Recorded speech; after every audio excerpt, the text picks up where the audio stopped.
साहब ने कहा, मौलवी साहब सच तो यह है कि तुम्हारा कान बहरा हो गया है, तुम ही नहीं सुन रहे हो, इसलिए तुम खुदा के नाम पर हत्या कर रहे हो, इसलिए तुम खुदा के नाम पर पाप कर रहे हो, खुदा के नाम पर लोगों के साथ छल कर रहे हो। वो लोग तो एकदम घबरा गए सब, कहा कहाँ आके फंस गए। साहब ने कहा भी ठहरो, अब ये बताओ काजी काज करहु तुम कैसा, घर घर जबह कराबहु भैंसा। एक काजी साहब तुम सुनो, सब लोग आए थे संगठन बना के, लेकिन कबीर साहब तो सबका हिसाब लेने लगे कि अब काजी साहब तुम्हारी बारी है, बताओ घर घर जबह कराबो भैंसा। ये कैसा काम है तुम्हारा जो खुदा के नाम पर कुर्बानी देते हो, भैंस कटवाते हो, गाय कटवाते हो, ऊंट कटवाते हो? क्या यही तुम्हारे खुदा कहता है? क्या यही तुम्हारे कुरान में लिखा है? साहब ने कहा, और ये कुरान हो कि पुराण हो, कोई ईश्वर ने नहीं लिखा है, ये आदमी ने लिखा है। और यदि किसी ग्रंथ को ईश्वर ने लिखा है और उसमें अगर ये लिखा है कि मैं हत्या से खुश होता हूँ, तो ईश्वर नहीं हो सकता है, वो भगवान नहीं हो सकता है, वो शैतान होगा। जो किसी जीव की हत्या से खुश होगा वो भगवान कैसे हो जाए? भगवान का मतलब तो जिसके जीवन में करुणा है, भगवान तो वो है जो प्रेम का सागर है, जो दया का सागर है, जो सत्य का खान है, जिसके अंदर गुणों की खान है, वो भगवान हो सकता है। और जो जीव हत्या से खुश होता है, बलि से खुश होता है, वो खुदा है। साहब ने कहा, काजी काज करहु तुम कैसा, घर घर जबह कराबो भैंसा। तुम कैसा काम कर रहे हो काजी साहब? क्या यही तुम्हारे खुदा का आदेश है?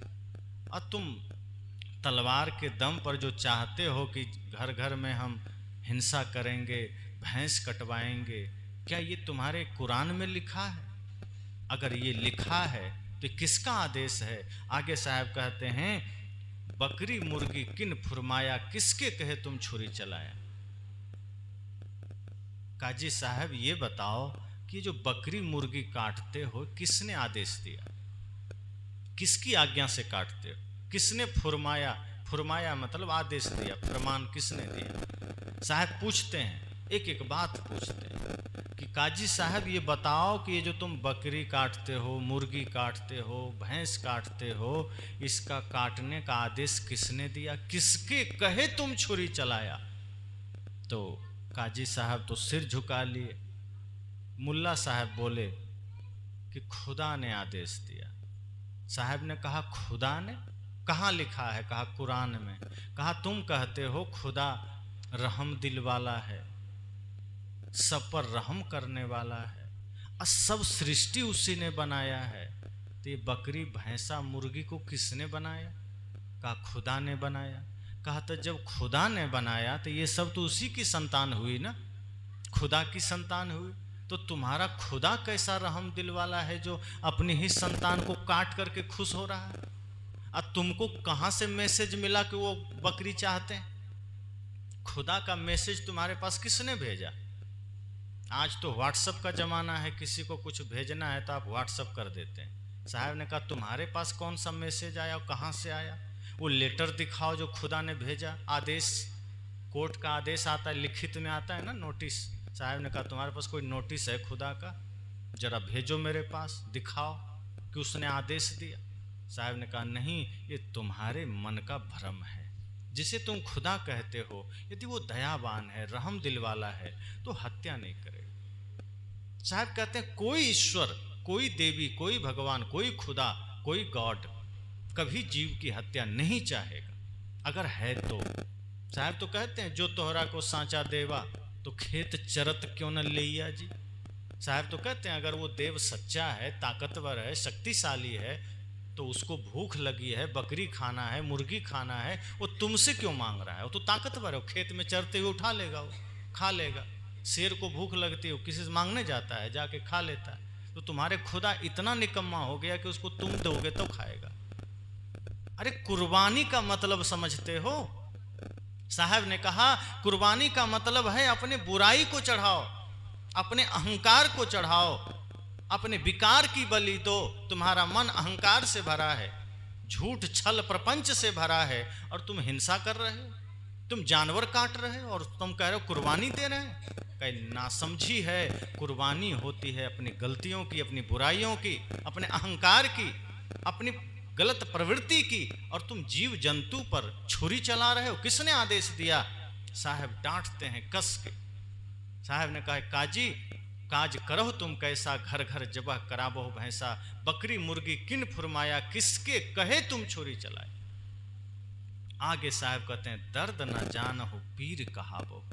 अब साहब कहते हैं, बताओ तुम्हारे उंगली में खरोंच लग जाती है, कितना कष्ट होता है।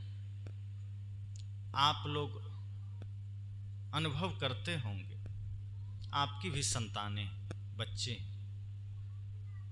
कभी कोई बच्चा गलत आदत में पड़ करके गलतियां कर देता है, कुछ बुरी आदतें पकड़ लेता है, गलत रास्ते में चला जाता है, आपका नाम तक खराब कर देता है।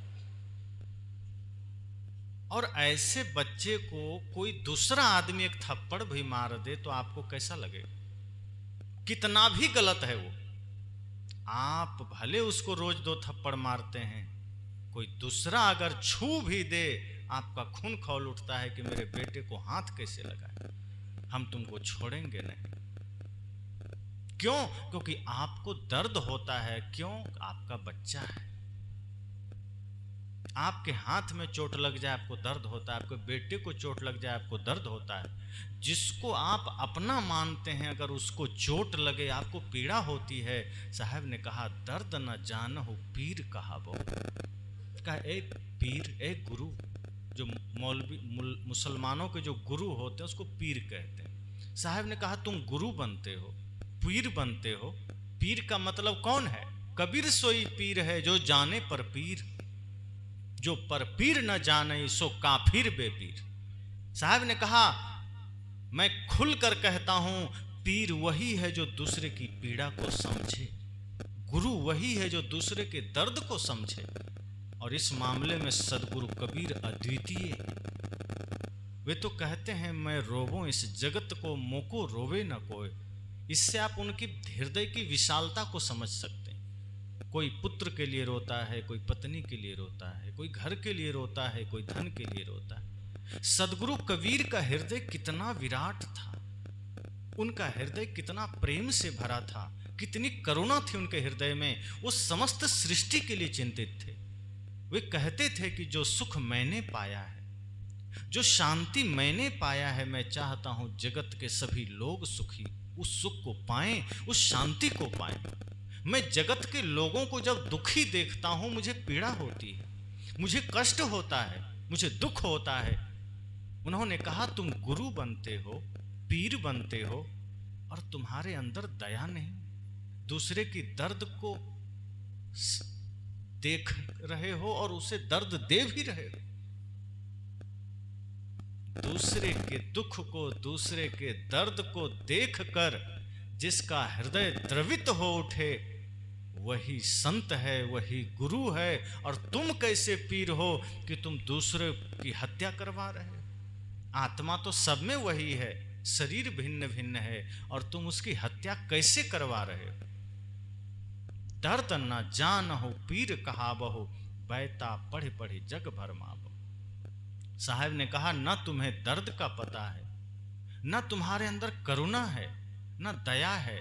जो इस धरती पर जो भी मनुष्य रूप में जन्म लेता है, साहब कहते हैं उसके अंदर दया तो होनी ही चाहिए, करुणा तो होनी ही चाहिए, प्रेम, सत्य, अहिंसा तो होने ही चाहिए। लेकिन तुम्हारा हृदय तो इन सद्गुणों से शून्य है। तुम तो किसी का दुख देखकर न द्रवित होते हो, न किसी के पीड़ा में पीड़ित होते हो, न किसी लाचार की सेवा करते हो, न किसी दीनहीन को अपना सहयोग देते हो। आज तो स्थिति यह है हमारे भारत भूमि की, हमारे यहाँ लोगों की, कि भिखारी के कटोरा से भी लोग चोरी करके भाग जाता है। ये वही देश है जहाँ पक्षी की जान बचाने के लिए राजा शिवी ने अपना पूरा शरीर दान कर दिया था कि ले लो लेकिन पक्षी को छोड़ दो। और आज जिस देश में दान की इतनी महिमा है, जिस देश में समर्पण की इतनी महिमा है, प्रेम की इतनी महिमा है, जो शास्त्र भरे पड़े हैं, ऐसे ऐसे हमारे यहाँ दानवीर हुए हैं जो अपना भूखा रह के भी दूसरों को दान कर रहा है। चाहे वो राजा हरिश्चंद्र हो, चाहे दानवीर कर्ण हो, ऐसे न जाने कितने लोगों का नाम इतिहास में आया। आज उसी देश में भिखारी के कटोरे में चोरी होने लगा है। और अच्छा अच्छा आदमी, कई जगह आप लोग देखते होंगे मोबाइल आदि में, भिखारी बेचारा दान सुबह से शाम तक जगह जगह मांगता है, शाम को उसका पूरा कटोरा चोरी हो जाता है। सोचिए कैसा आदमी होगा जो भिखारी का भी चोरी कर ले। साहब ने कहा तुम्हें थोड़ा भी रहम नहीं, दर्द नहीं। इस देश में तुम जन्म लिए हो जिस मिट्टी की महिमा ये है कि यहाँ वीर जन्म लेते हैं। हमारे भारत भूमि की बड़ी महानता है, यहाँ साधारण लोग जन्म नहीं लेते थे। इस मिट्टी में सती साध्वी वीर महान योद्धा जन्म लेते थे, संत ऋषि मुनि जन्म लेते थे। तो जो दूसरे के दुख को देखकर द्रवित ना हो, जो दूसरे के पीड़ा को देख के पीड़ित ना हो, साहब ने कहा वो गुरु, तुम गुरु बनते हो, पीर बनते हो। कैसा गुरु है तुम गुरु होने लायक तो छोड़ो, तुम आदमी होने लायक नहीं। जो दूसरे के दुख को देखकर दुखी ना हो वो आदमी नहीं हो सकता। इसलिए आपने सुना है, पर दुख द्रवहि सो संत सुजाना। जो दूसरे के दुख को देखकर द्रवित हो जाए वही संत है, वही फकीर है, वही गुरु है, वही संत है।